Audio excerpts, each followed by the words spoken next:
Whoever desires to be saved should above all hold to the Christian faith. Anyone who does not keep it whole and unbroken will doubtless perish eternally.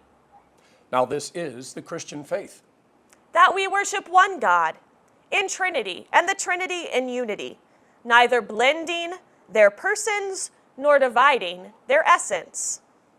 For the person of the Father is a distinct person, the person of the Son is another, and that of the Holy Spirit still another. But the divinity of the Father, Son, and Holy Spirit is one, their glory equal, their majesty co-eternal. What quality the Father has, the Son has, and the Holy Spirit has. The Father is uncreated, the Son is uncreated, the Holy Spirit is uncreated. The Father is immeasurable, the Son is immeasurable, the Holy Spirit is immeasurable. The Father is eternal, the Son is eternal, the Holy Spirit is eternal.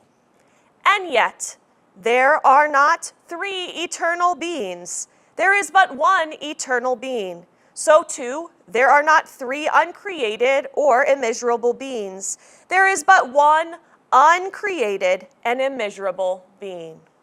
Similarly, the Father is almighty, the Son is almighty, the Holy Spirit is almighty. Yet there are not three almighty beings, there is but one almighty being.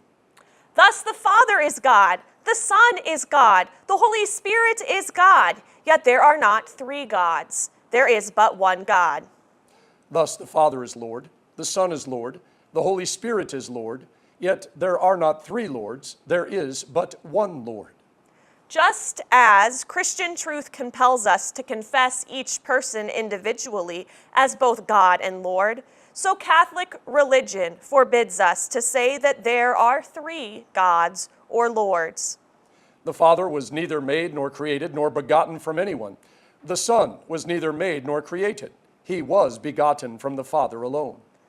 The Holy Spirit was neither made nor created nor begotten. He proceeds from the Father and the Son. Accordingly, there is one Father, not three fathers. There is one Son, not three sons. There is one Holy Spirit, not three Holy Spirits. Nothing in this Trinity is before or after. Nothing is greater or smaller. In their entirety, the three persons are co-eternal and co-equal with each other. So in everything, as was said earlier, we must worship their Trinity and in their unity, and their unity in their Trinity. Anyone then who desires to be saved should think thus about the Trinity. But it is necessary for eternal salvation that one also believe in the incarnation of our Lord Jesus Christ faithfully. Now this is the true faith. That we believe and confess that our Lord Jesus Christ, God's Son, is both God and human equally. He is God from the essence of the Father, begotten before time, and he is human from the essence of his mother, born in time, completely God, completely human, with a rational soul in human flesh, equal to the Father as regards divinity, less than the Father as regards humanity. Although he is God and human, yet Christ is not two but one. He is one, however, not by his divinity being turned into flesh, but by God's taking humanity to himself. He is one, certainly not by the blending of his essence, but by the unity of his person. For just as one human is both rational soul and flesh, so too the one Christ is both God and human. He suffered for our salvation. He descended to hell. He arose from the dead. He ascended into heaven. He is seated at the Father's right hand. From there he will come to judge the living and the dead. At his coming, all people will arise bodily and give an accounting of their own deeds. Those who have done good will enter into eternal life, and those who have done evil will enter eternal fire. This is the Christian faith.